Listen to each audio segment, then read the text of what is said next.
அன்பான தோழர்களே, நம்ம இருதயத்தில் ஒருத்தருக்கு தான் இடம் கொடுப்போம், இன்னொருத்தருக்கு இடம் கொடுக்க மாட்டோம். அப்படி சில பேர் கொடுக்குறவங்களும் உண்டு.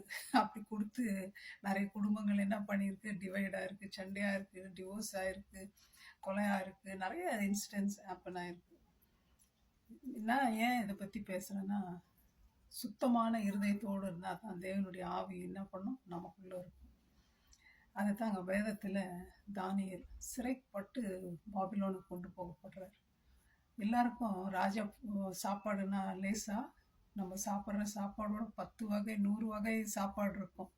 அது இல்லாமல் ட்ரிங்க்ஸ், பயங்கரமான ட்ரிங்க்ஸ் இருக்கும், குடிச்சிட்டே இருக்கலாம் அவங்க இஷ்டத்துக்கு, என்ன வேணுமோ அது செய்யலாம்.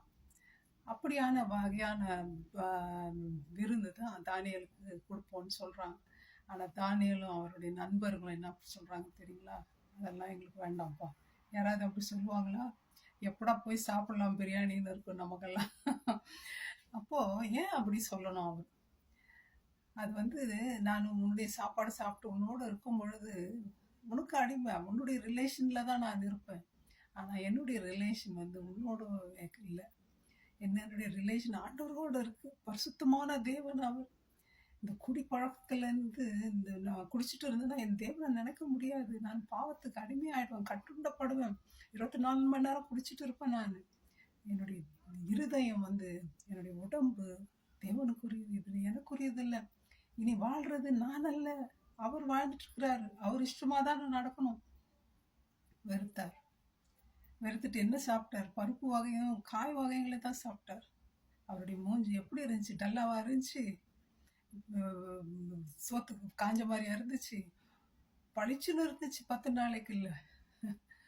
ஆகவே அது மாத்திரம் இல்லை, ஆண்டவருக்கு அவர் உண்மையாக ஜீவிச்சதுனால, ஆண்டவரோட உறவு வைத்ததுனால 3ஆவதாக தேசத்திலே உயர்த்தப்பட்டார்.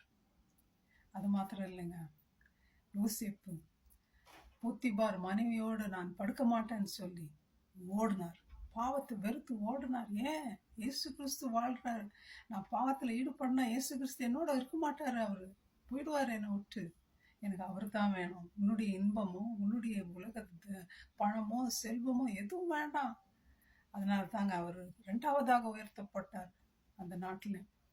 அது மாத்திரம் இல்லைங்க, தரிவு காலத்தில் தானியல் தேசம் முழுமைக்கும் உயர்த்தப்பட்டார்.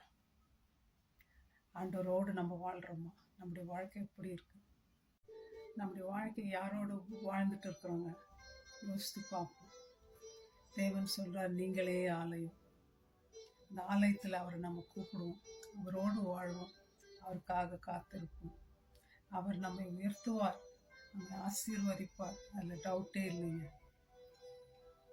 Thank you. Bye. God bless you my friends.